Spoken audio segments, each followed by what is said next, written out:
I didn't stop loving my husband. That's the part nobody understands. I was still there, still trying, still praying.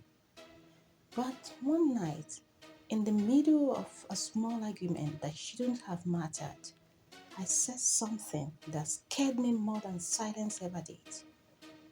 I feel like I'm married, but I'm doing life alone. When the room went quiet, I realized something painful. Love wasn't the problem. We had just stopped moving together. So, if you feel tired, unseen, or emotionally alone in your marriage, stay with me because what almost broke us taught me how to tune the vibe, and it might just save yours too. Let me be honest with you. If you're still watching this, it's probably because something in your relationship feels off, not broken, not abusive, just quietly heavy. I didn't stop loving my husband. That's the part that confused me the most. I still cared. I still tried.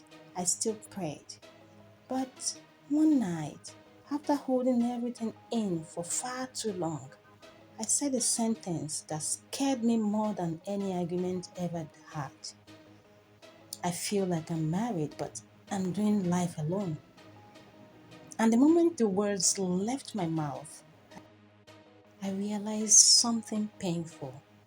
If we didn't change the way we were doing marriage, love alone was not going to save us.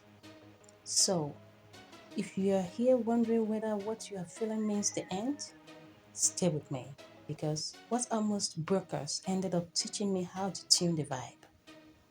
No one talks enough about this kind of loneliness, the kind that exists even when your partner is right beside you.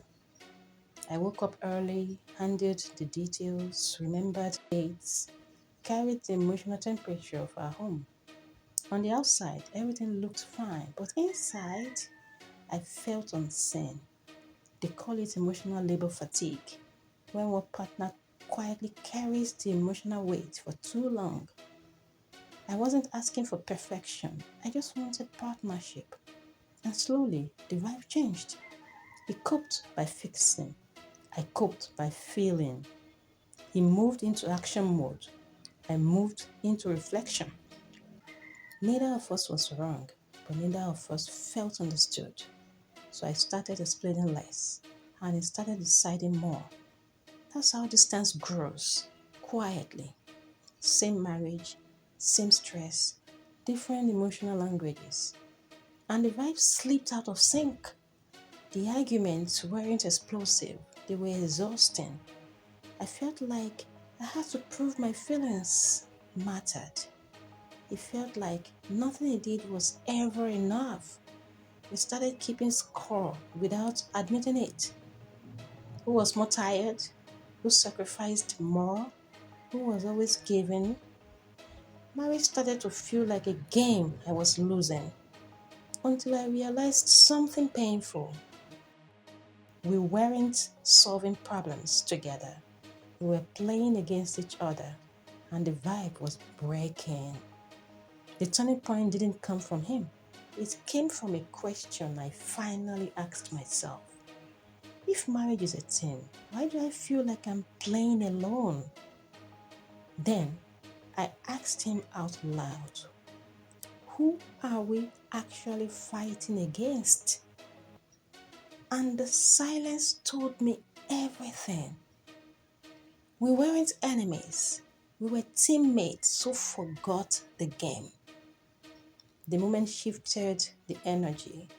Not me versus him, but us versus the problem. Tune the vibe. I had prayed before, but mostly I prayed alone. That night we prayed together.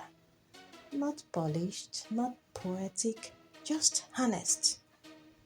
Tired, scared, trying. Shared vulnerability does something powerful.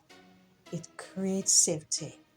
And faith reminds us we were never meant to carry marriage alone. That night, the vibe softened. I told him where I felt invisible. He told me where he felt pressured. No fixing, no interruption, just listening. That's when I realized something important.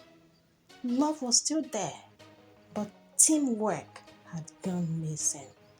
And teamwork could be rebuilt. We didn't promise perfection, we promised participation. Clear rules, shared expectations, regular check ins. They call it alignment. I call it tuning the vibe. Life didn't slow down, but marriage stopped feeling heavy. Problems didn't disappear, but I no longer felt alone facing them. We were moving together again. So, if you are watching this and you feel tired, if you feel unseen, if you feel like you are holding everything together, pause. Ask yourself, am I fighting my partner or the problem? Then ask together, what do we want? Tune the vibe. Marriage doesn't fail because women care too much. It struggles when couples stop working as a team. I didn't need to love harder. I needed to stop carrying it alone. So, tune the vibe. Shift from me to we. Because marriage was never meant to be survived. It was meant to be built together. If this story felt familiar, you are not alone. And more importantly, you are not failing. If something in this spoke to your heart, take a moment and let me know in the comments. You don't have to share everything, just enough to say, this is me. If you are watching this and your partner, pause the video and talk. Ask each other the hard questions, not to argue, but to understand. And if you believe marriage is worth fighting for, not against, subscribe and stay here with me. Because we are going to keep having these honest conversations. We are going to keep learning how to tune the vibe. And we are going to keep choosing we together. If you know someone who feels alone in their marriage, share this with them. It might be the reminder they didn't know they needed. Watch the next video that pops up on the screen or watch the complete playlist on marriage and relationship. Until next time, tune the vibe.